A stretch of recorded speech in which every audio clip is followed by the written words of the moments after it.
Բարի եւ ֆորտնյալ առավոտ, սիրելի հարազատներս։ Թող Աստծո շնորհը, խաղաղությունը, լույսը, ուղղորդությունը մեզ հետ լինի։ Հայր Աստված, փառաբանում ենք քո սուրբ անունը։ Փառաբանում ենք քեզ, Հիսուս Քրիստոս, Որդի Աստված, մեր Տեր ու Փրկիչ։ Փառաբանում ենք քեզ, Սուրբ Հոգի Աստված, մեր ուսուցիչ, մեզ ուղղորդող Աստված, զորություն Աստված, փառք ու պատիվ տալիս ենք քեզ։ Շնորհակալ ենք Տեր, որ դու հավիտենական ես, որ դու հավերժ ես, որ դու անստեղծ ես, որ դու ժամանակի մեջ չես եւ որ դու մեզ ամենևին նման չես։ Քո մտածելակերպը մեր մտածելակերպի պես չի, քո կամքը մեր կամքի պես չի, քո սերը հաստատուն է, մեր սիրո պես պայմանական չի, կապված չի մեր զգացմունքներից, մեր տրամադրությունից, ողորմած Աստված, հպվի մեր սրտերին, հպվի իմ սրտին, Տեր, փոխի իմ սրտի շարժառիթները, օգնի ինձ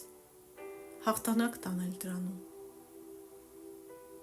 իմ սրտի ցանկությունները, որ դրանք համապատասխանեն քո կամքին, քո ցանկություններին, որ մեր ցանկացածը, մեր որոշածը, մեր արածը բխի քո նպատակներից, քո ընդհանրական նպատակներից, թագավորության նպատակներից եւ նաեւ այն նպատակներից, որ ունես ամեն մեկիս համար, Տեր։ Մենք քո ուղղորդության, մենք քո առաջնորդության, քո իմաստության, քո խորհրդի, քո շնորհի ու ողորմության կարիք ունենք, Տեր։ Հիսուսի անունով աղոթեցի։ Ամեն։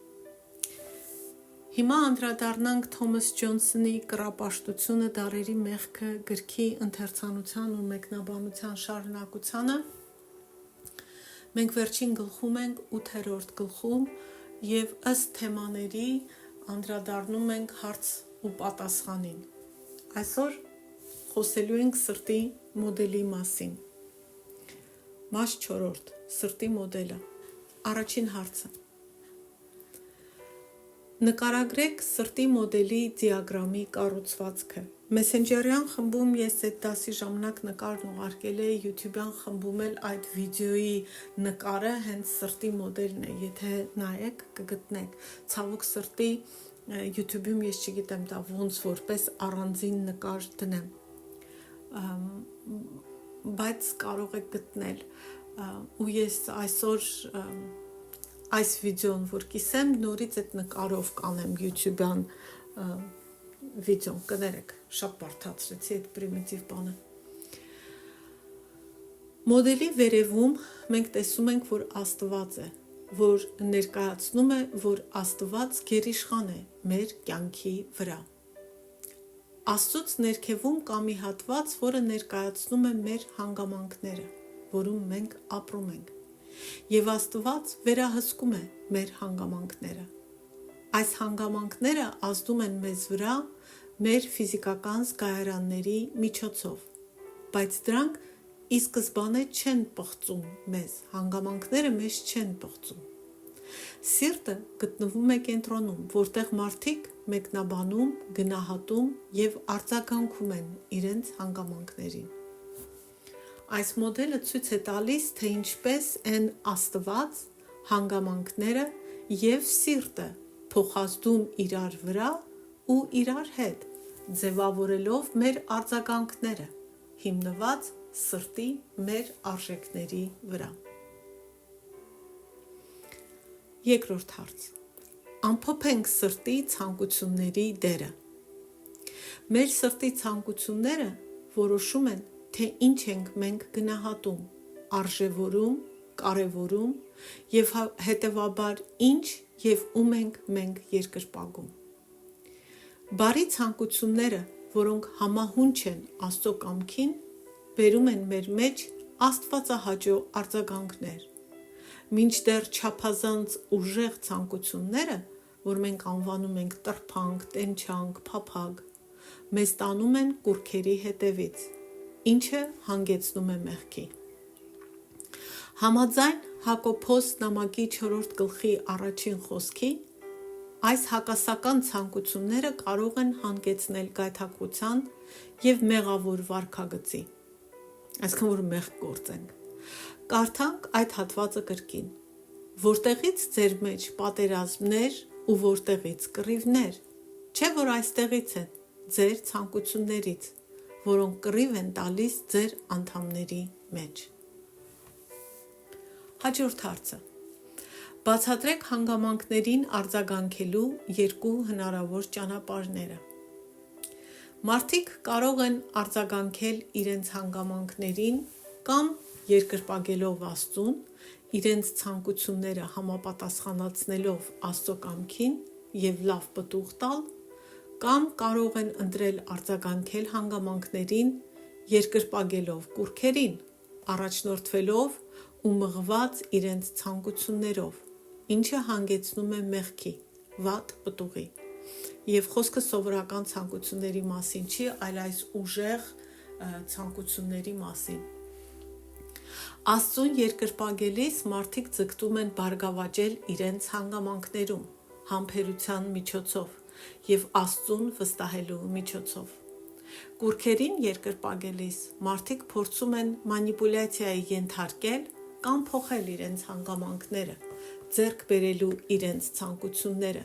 ինչը հաճախ հանգեցնում է զայրույթի, հիասթափության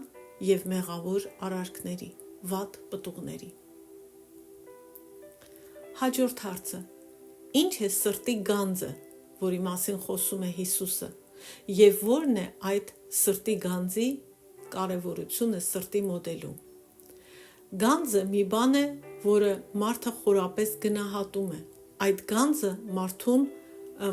մարդը իր սրտի մեջ է պահում։ Հիսուսը ուսուցանեց, որովհետև որտեղ ձեր գանձն է, այնտեղ էլ ձեր սիրտը կլինի։ Եթե մեր սրտի գանձերը համապատասխանում են Աստծո կամքին, մենք պատվում ենք Աստծուն մեր արձագանքներով ու բարի պտուղ ենք տալիս հետևաբար։ Իսկ եթե մեր գանձերը համընկնում են կուռքերի հետ, նրանք մեզ տանում են մեղքի մեջ։ Հաջորդ հարցը. նկարագրեք արձագանքների լավ ու վատ պտուղների տարբերությունները, որտեղ մեր արձագանքները կարող են ունենալ լավ պտուղ կամ վատ պտուղ։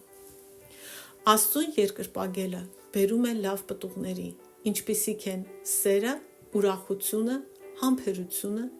ինքնատիրապետումը և այլն, ինչպես նկարագրված է Գաղատացիների 5-րդ գլխի 22-ից 23 խոսքում։ Կարդանք. հոգու պտուղը այս է. սեր, ուրախություն, խաղաղություն, համբերատարություն, քաղցրություն, բարություն, հավատ, հեզություն, ժուժկալություն։ Այսպիսի բաների դեմ օրենք չկա։ Լավ պտղի օրինակ է այն, երբ մենք դժվար իրավիճակներին արձագանքում ենք խաղաղությամբ ու Աստծո ծրագրին վստահելով, որ մեր թուլության մեջ հիշում ենք, որ Աստծո զորությունը գործում է ու մենք կարող ենք անել ամեն բան, որ Աստված ցանկանում է ու առաջնորդում է մեզ անել Հիսուսի օգնությամբ և Հիսուսի զորությամբ։ Հետևաբար չենք տրվում վախին, չենք կորցնում մեր խաղաղությունը, չենք ասում թույլ եմ ու չեմ կարող, այլ ասում ենք ես թույլ եմ, բայց զորացած եմ Քրիստոսով, որի մեջ է ապրում։ Սա լավ պտուղ է։ Երբ քեզ վիրավորողին դու չես վիրավորում, սա լավ պտուղ է, որովհետև օգտագործում ես ինքնակառավարում։ Իսկ կուռքերին հետևելը, սակայն, հանգեցնում է վատ պտուղների, ինչպիսիք են բարկությունը, նախանձը, տարաձայնությունն ու պառակտությունը, ինչպես ասվում է Գաղատացիների 5-րդ գլխի 19-ից 21-ում։ Կարդանք. հայտնի են մարմնի գործերը, որ են շնություն, պոռնկություն, պղծություն, գիջություն, կռապաշտություն, կախարդություն, թշնամություններ, կռիվ, նախանձ, բարկություն, հակառակություններ, երկպառակություններ, բաժանություններ, չարակամություն, սպանություններ, հարբեցողություն, անառակություններ և այն, ինչ սրանց նման է։ Ասում եմ ձեզ, ինչպես որ նախապես էլ ասում էի, թե այսպիսի բաներ անողները Աստծո արքայությունը չեն ժառանգելու։ Սա Պողոս առաքյալն էր ասում։ Հեղինակը օրինակ է բերում։ Ասենք ինչ որ մեկը, ով պաշտում է հարստությունը, կարող է ստել, թիկունքից հարվածել, որոգայթներ լարել դիմացինի համար, որը կբերի լարված ու կոտրված հարաբերությունների, կանարգի Աստծուն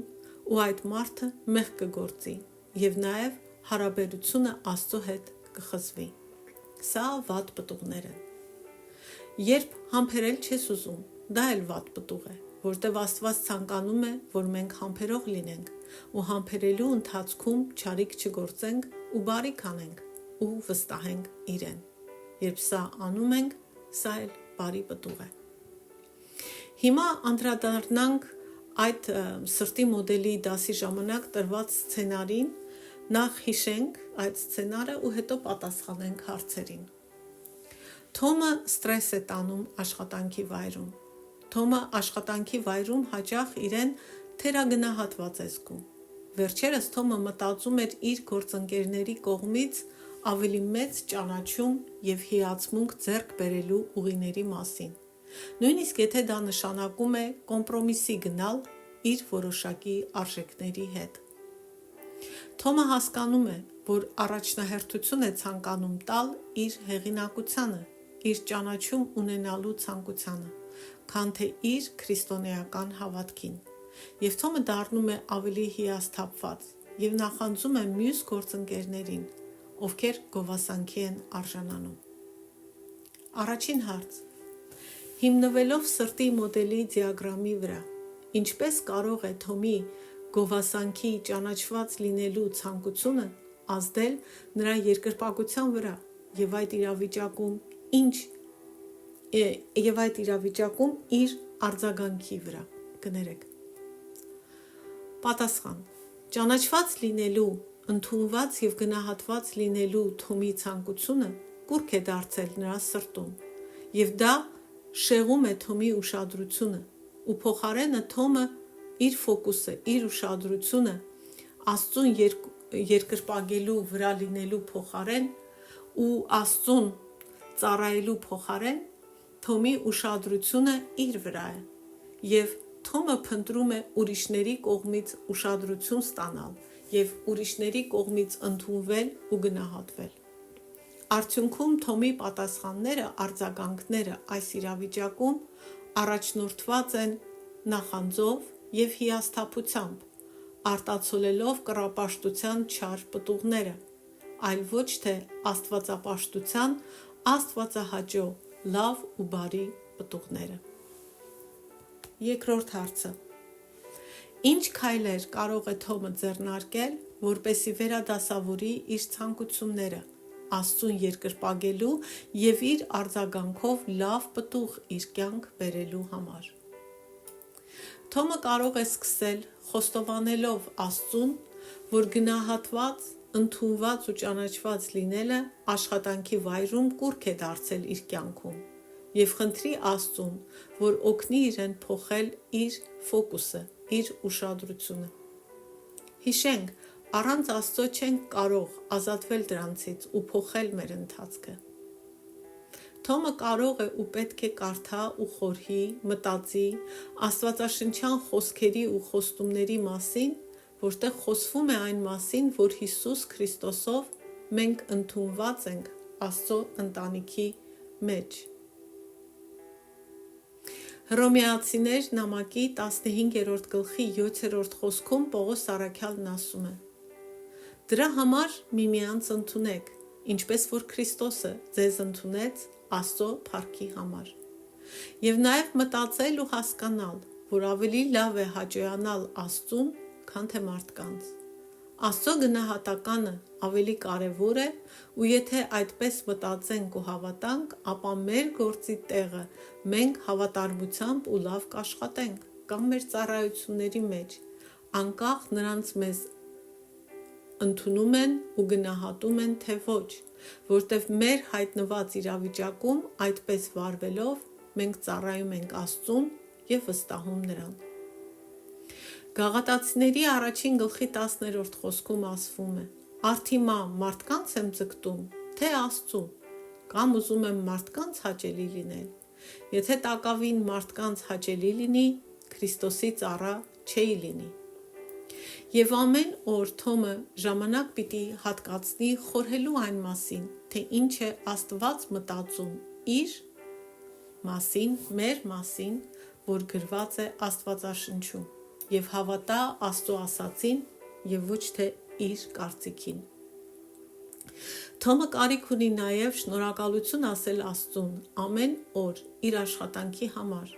ու չփնտրի գովասանք ուրիշներից, և սա կարող է օգնել Թոմին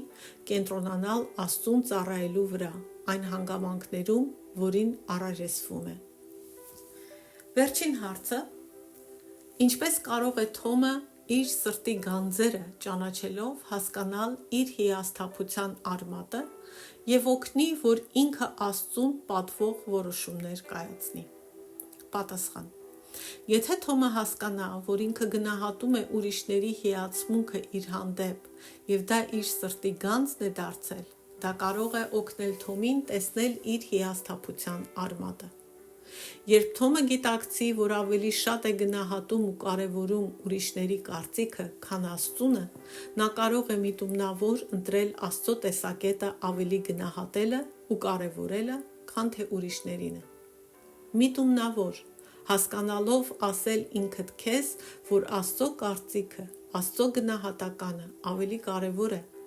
քան ուրիշ մարդկանցը։ Դա չի նշանակում, որ մենք արհամարհենք ուրիշների կարծիքը, որտեղ երբեմն Աստված հենց ուրիշների բերանով է մեզ հետ խոսում, բայց դրա համար պետք է լսենք Սուրբ Հոգուն, որպեսզի կարողանանք դա զանազանել։ Եվ դա կազատի Թոմին ուրիշների կողմից վավերացման, վալիդացիայի անհրաժեշտությունից և կառաջնորդի Թոմին այնպես արձագանքել իր հանգամանքներին, այնպիսի որոշումներ ընդունել, որ պատիվ կբերեն Աստծուն և բարի պտուղ կբերեն իր կյանք։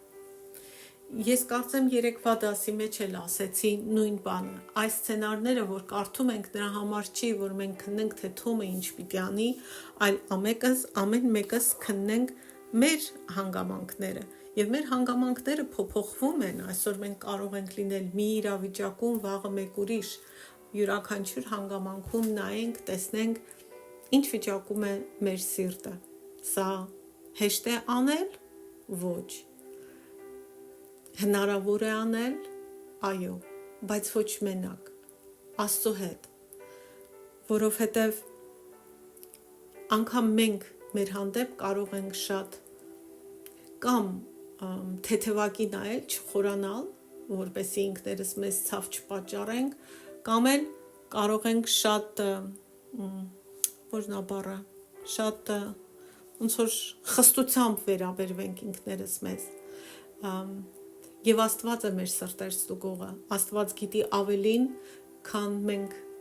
ինքներս մեզ թույլ կտանք կամ կարող ենք իմանալ մեր սրտի, դիրքի, շարժառիթի ու ցանկությունների մասին։ Աշխատենք Աստծո հետ։ Դա էլ հեշտ չի, որտեղ նշանակում է նայել հայելու մեջ, նայել ու տեսնել բաներ, որ գուցե չենք ուզում տեսնել։ Անձամբ ես խոստովանում եմ, որ ինձ համար դա դժվար է։ Բայց եթե հեշտ լիներ, Աստված չէր ասի, քննեք ձեր սրտերը։ Որտև սրտից է գալիս մեր ամեն չարիք, ամեն պառակտում։ Օրհնում եմ յուրաքանչյուրիս, բոլոր լսողներին, բոլոր կիսողներին։ Շնորհակալ ենք Աստծուն բոլորի համար, բոլոր ապաշխարողների, բժշկվողների, դարձի եկողների համար։ Օրհնում ենք նաև բոլոր նրանց, ովքեր չեն լսում։ ում սրտին սա հակառակ է։ Կամ ուղղակի ժամանակ չեն գտնում կամ անհրաժեշտ չեն համարում։ Ես օրհնում եմ յուրաքանչյուրին, թող Տիրոջ լույսը գա ամեն մեկի մտքի, սրտի ու կյանքի մեջ։ Թող ամեն բան լինի Տիրոջ կամքով ու Տիրոջ ժամանակներում։ Ես միայն բարեխոսում եմ Աստծուն ողորմության համար, փրկության համար, որ ճշմարտությունը մուտք գործի ամեն մեկի կյանք, թե ինչ ճանապարհով Աստված կընտրի դա անել, դա արդեն Աստծո գործն է։ Հիսուսի անունով աղոթեցինք, ամեն։